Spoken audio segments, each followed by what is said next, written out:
pessoal, boa noite. Nós vamos começar agora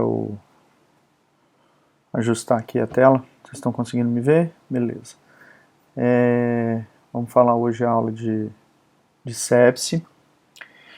Só para combinar com vocês, eu vou tentar aqui deixar um ladinho também a minha imagem, que tinham pessoas que falaram que ficava bastante ruim a questão da gente não aparecer na imagem, né? Ficava só aquele som, ficava meio estranho, então vou tentar deixar aqui o máximo possível de imagem da apresentação, mas com a gente também interagindo aí com vocês, beleza? Hoje nós vamos falar um pouquinho de sepse, vou tentar ser o mais breve possível, vou tentar fazer essa aula em pelo menos uns 10 a 15 minutos, mas se passar um pouquinho aí, vocês me perdoem. Só para contextualizar um pouco, esse assunto de sepse, eu me baseei todo na documentação do ILAS, que é o Instituto Latino-Americano de Sepse. É uma referência bem tranquila, bem direta, bem atual também, e personalizada para o nosso ambiente de Brasil, se a gente pensar. Diferente um pouco do Sepse 3, que ficou, apesar de ser a referência, né, desde 2016, das definições de sepse, tem algumas brechas que talvez para a nossa realidade da medicina brasileira a gente tem que ponderar um pouco o seu uso. Então vamos lá. O primeiro conceito é lembrar que se você pensou, parou um pouquinho, pode ser sepse. Lembra que a sepse é uma das doenças que possui uma mortalidade muito alta, mas que com uma intervenção precoce, com um pacote de medidas na hora adequada, você consegue reverter essa mortalidade de forma bem interessante. Tá? Aqui,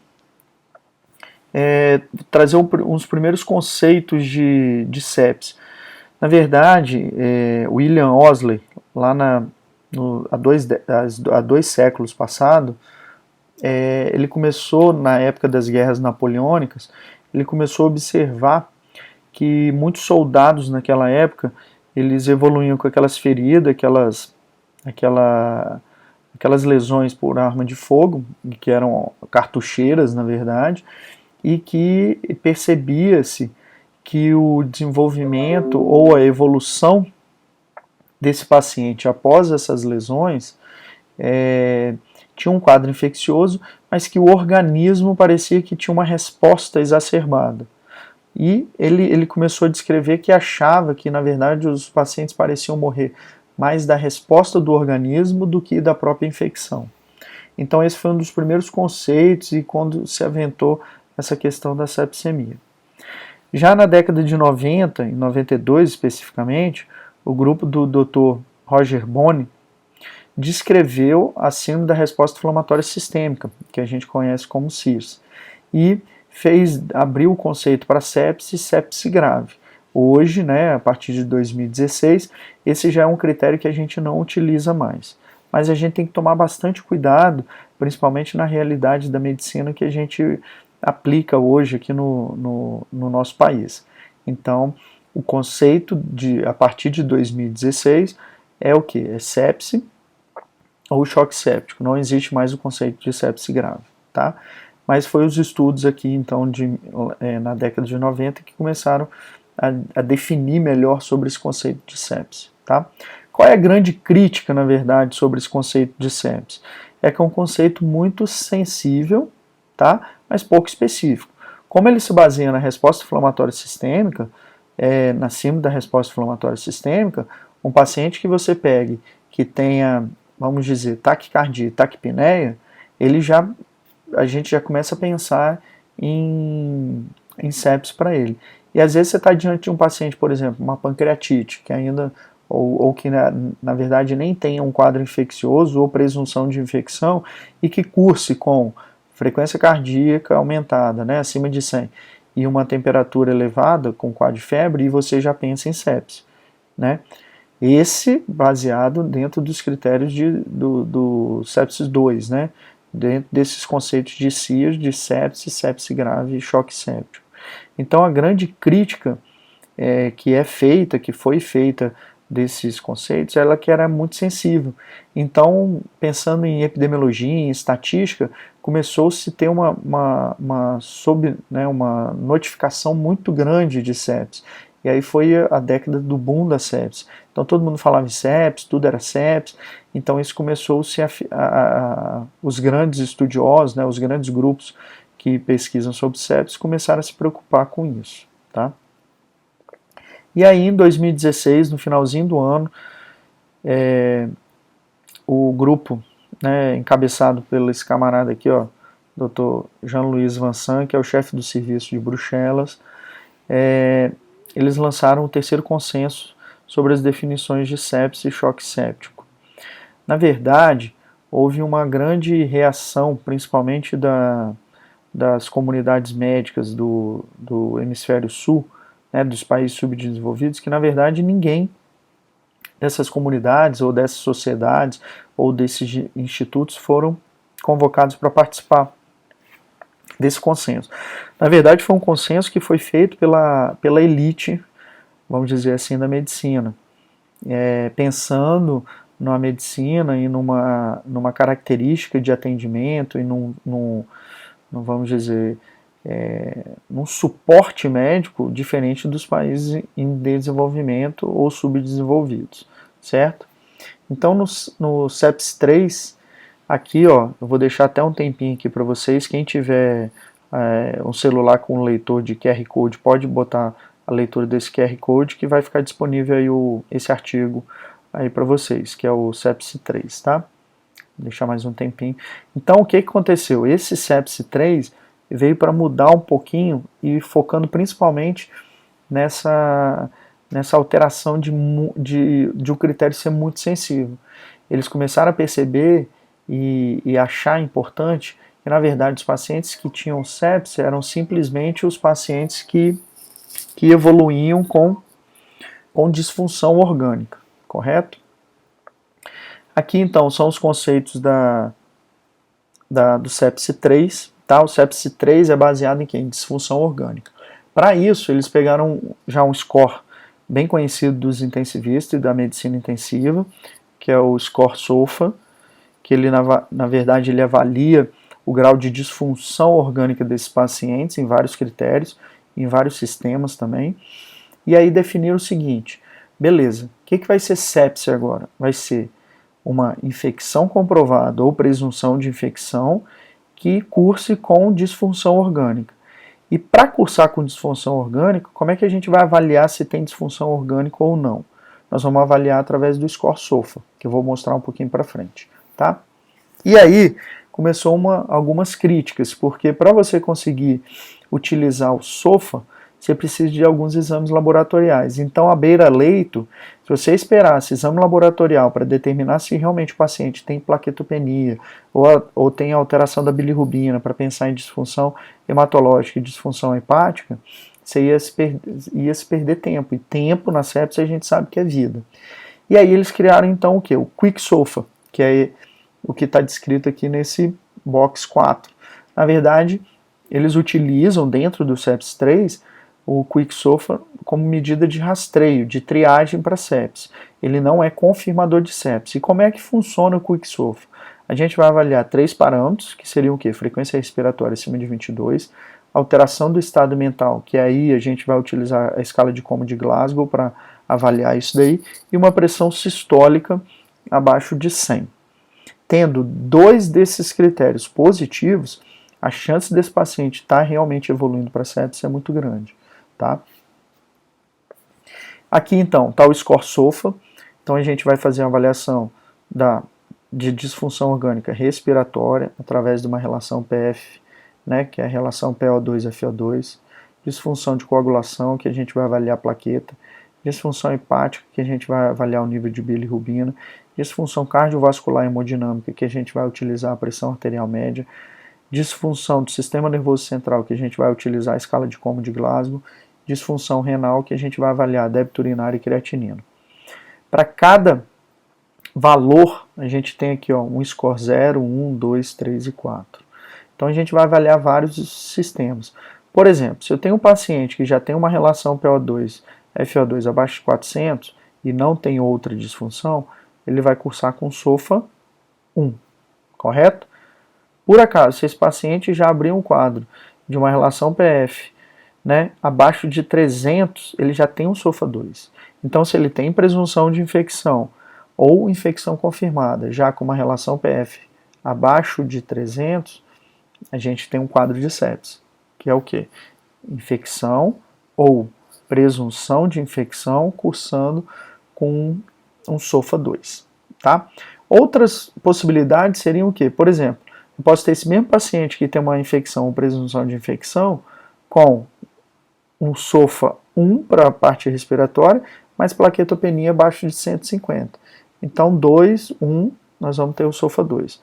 Tomar cuidado só aqui, gente, que, por exemplo, tem alguns pacientes renais crônicos, por exemplo, às vezes eles vão ter a creatinina basal entre 3,5 e 4, né? Fez diálise, está em esquema de diálise, e aí o SOFA basal dele já é 3. Para esses pacientes que já possuem disfunção orgânica prévia, a gente vai utilizar o quê? A alteração do SOFA basal acima de 2. Então o paciente vai ter que ter o quê? Infecção ou presunção de infecção e a alteração do score SOFA de 2. Então se ele já tinha um score SOFA basal de 3, ele subindo para 5, fecha o critério de sepsis para esse paciente, correto? Então, pessoal, esse é o score SOFA. Então, a gente vai avaliar a disfunção por órgãos, beleza? Vamos lá, vamos passar aqui. Qual a diferença do conceito antigo para o novo? Desculpa. O antigo, antes de 2016, a gente tinha classificação de sepse, sepse grave e choque séptico. O que eu tinha que ter para ter um quadro de sepse? Eu tinha que ter presunção ou infecção confirmada com a presença de 2 dos critérios de CIRS. Quais eram os critérios de CIRS? Febre ou hipotermia, leucocitose ou leucopenia, taquicardia, taquipneia, correto?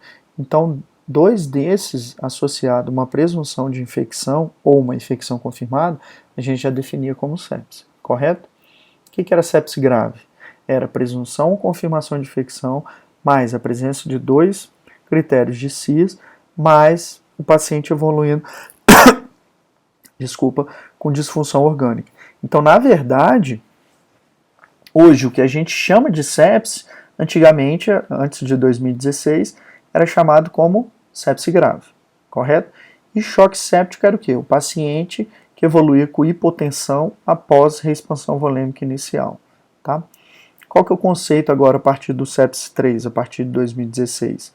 Se eu tenho uma infecção, mas não tenho disfunção orgânica, é uma infecção não complicada, vamos dizer assim, sem sepse associada, correto? Como é que é sepse agora? É o paciente que tem o quê? Disfunção orgânica, ou seja, um SOFA 2 ou uma alteração de 2 no SOFA basal. Choque séptico, então, é o quê? Uma sepse, ou seja, infecção ou presunção de infecção com disfunção orgânica caracterizado por um SOFA 2 ou uma alteração de SOFA em 2, que após reexpansão volêmica persista com o PAM abaixo de 65, necessitando de quê? De iniciar a droga vasoativa, beleza? Aqui é o fluxograma proposto pelo sepse 3 de atendimento, que seria o quê?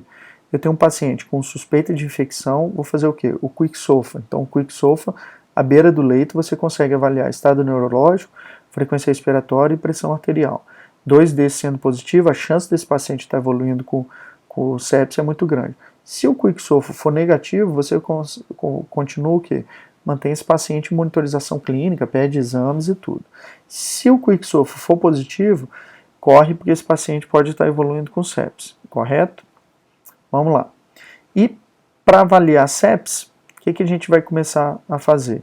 Primeira coisa, reexpansão volêmica. Lembra lá, dos 30 ml por quilo de peso, calcula a solução cristalóide, ou soro fisiológico ou ring lactato, de preferência ring lactato, que tem menos cloro, ou as soluções balanceadas, que tem um trabalho em curso agora, que a proposta é provar que as soluções balanceadas têm um efeito melhor. Beleza? Então vamos lá. E aí, a partir desse, eu vou até aumentar aqui para vocês conseguirem entender, a partir dessa análise do sepsi-3 e dos conceitos antigos de sepsis, o ILAS, o Instituto Latino-Americano de Sepsis, fez uma proposta agora em 2018 de fluxograma para triagem de pacientes com suspeita de sepsis. E por que eles fizeram isso, gente? Pensa a gente atendendo nas nossas UPAs e qual é a estrutura, não só de estrutura física não que eu estou falando, mas estrutura logística para esperar um exame de um simples hemograma, né? Tem UPAs que demoram 4, 6 horas para chegar a um hemograma. A gente sabendo que a sepse é a sepse, o choque séptico, antigamente a sepse grave, era uma mesma doença dentro de um espectro de evolução. Então, quanto mais tempo se perde para dar o diagnóstico, iniciar a conduta, suporte da sepse, a mortalidade aumenta. Um paciente que tem sepse e um paciente que tem choque séptico, a mortalidade do choque séptico é muito maior que a sepse.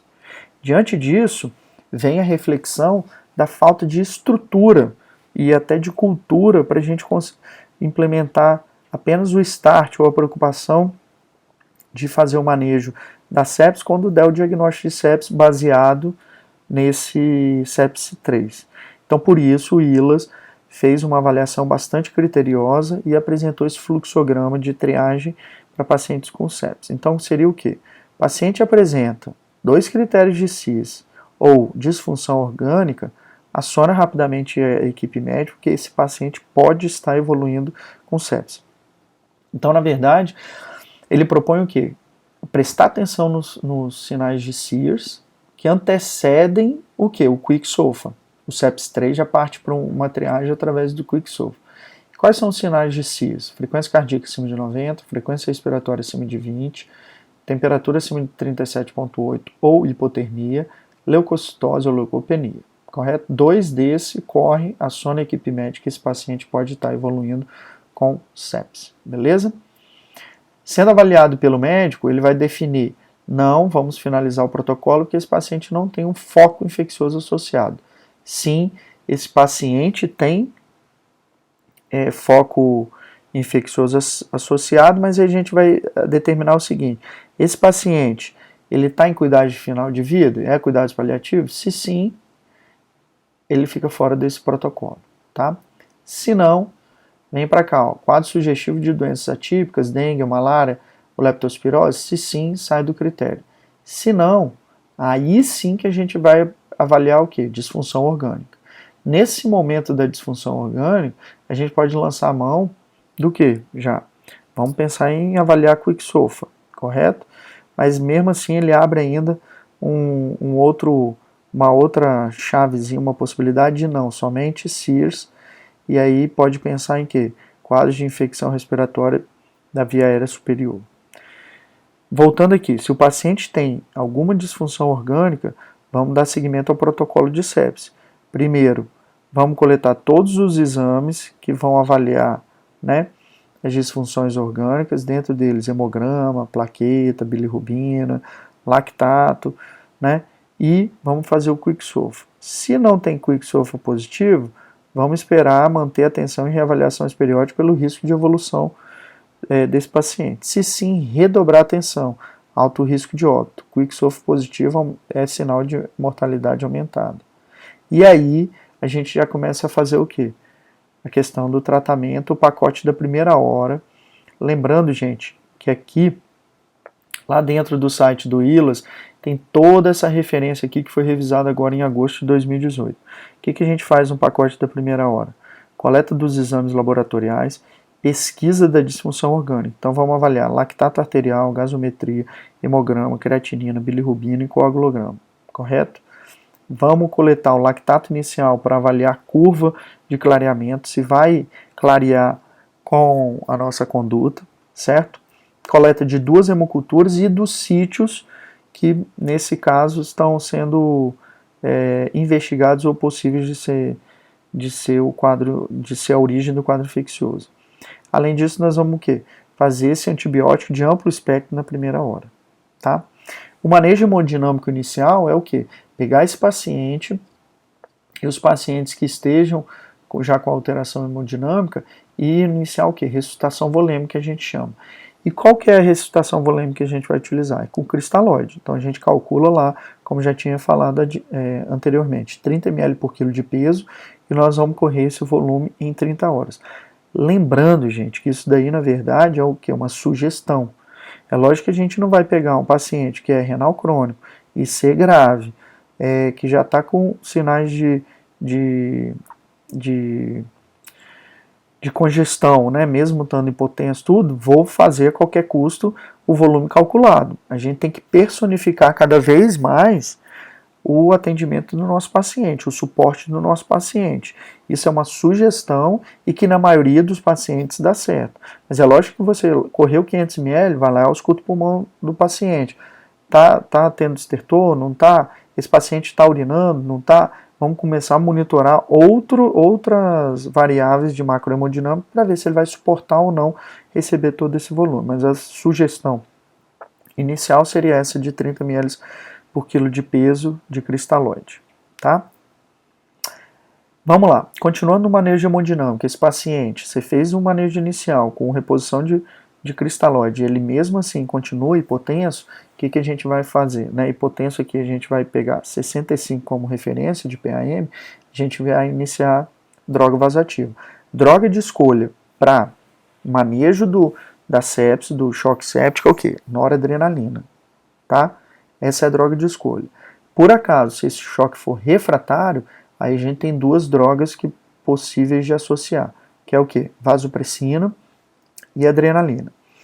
Muita gente agora está usando o quê? Vasopressina, num pensamento de fisiologia até interessante, porque o pensamento é o seguinte, ó, como a noradrenalina já está em dose alta e já estão saturando os receptores beta, né, os receptores adrenérgicos, vamos saturar então, vamos agir em quem? Nos receptores V, os receptores da vasopressina. E aí querendo mostrar que vasopressina teoricamente seria melhor que a adrenalina em associação. Mas ainda não teve nenhum trabalho com evidência robusta que justifique ou que fale que a vaso seja melhor que a adrenalina nesses casos, tá? Vamos lá. Tratamento, então, continua o manejo. Aí nós vamos pensar em antibiótico. E aí, pensando em antibiótico, gente, fica aqui a dica. Depois vocês entrem lá no site do ILAS, aqui, ó, Instituto Latino-Americano de Sepsis, para vocês verem as tabelinhas de indicação de foco. Então, se eu tenho foco pulmonar, se for uma infecção comunitária, vamos pensar em cefalosporina de terceira geração associado a claritromicina.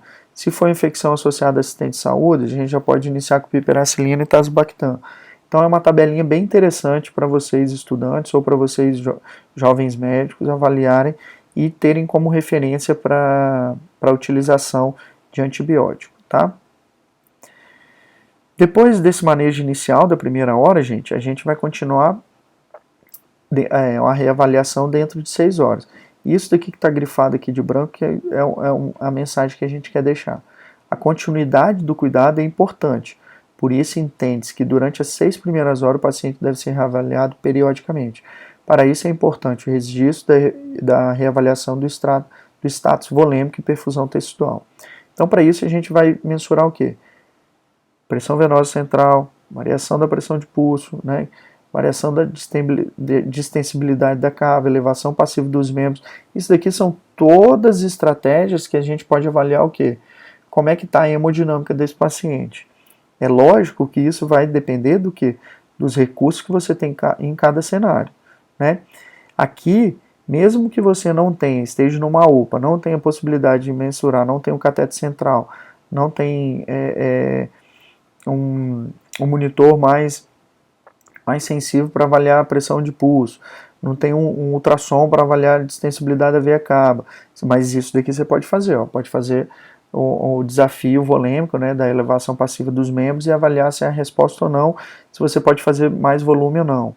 Outro exemplo de avaliação, vamos ver o tempo de enchimento capilar. né? Esse paciente tem livedo, tem presença de mottling, né, que é aquele livedo no joelho, então isso tudo a gente também pode avaliar. Além disso, temos que avaliar o nível de hemoglobina desse paciente, tá? Os pacientes com anemia em quadro de sepse que não sejam coronariopatas, abaixo de 7 a gente deve transfundir esses pacientes, correto? E aqui, para finalizar, algumas outras terapias e outras recomendações. Vamos lá, uso de corticoide. Uso de corticoide para esses pacientes com sepsis, só os pacientes que estejam em choque séptico com doses elevadas de vasopressores e que estejam sendo refratários. Então a dose vai ser de 200 mg, né, infusão contínua em 24 horas. Ventilação mecânica. Ventilação mecânica sempre com parâmetros protetores, né, de 4 a 6 ml por quilo de volume corrente, um drive pressure menor que 15, né, ou até 15, então a gente tem que fazer ventilação protetora porque esse paciente já é um paciente inflamado. Bicarbonato, só quando o pH abaixo de 7,15, tá? Controle glicêmico, a gente tem que fazer o controle glicêmico, mas não um controle glicêmico estrito, né? Pensando que fazer aquele controle fino, tudo. Então a gente tolera até 180 de glicemia, acima disso a gente vai agir, correto? E terapia renal substitutiva, o quanto antes, ou seja, assim que o paciente apresentar sinais de necessidade de terapia renal substitutiva, deve ser indicado. Não deixar deteriorar toda a hemodinâmica para depois pensar em indicar diálise, beleza? Então é isso, gente. Qualquer dúvida, vocês entrem lá no nosso perfil do Instagram, pode mandar mensagem, ou pelo e-mail apmedicina@gmail.com. Grande abraço e fiquem com Deus.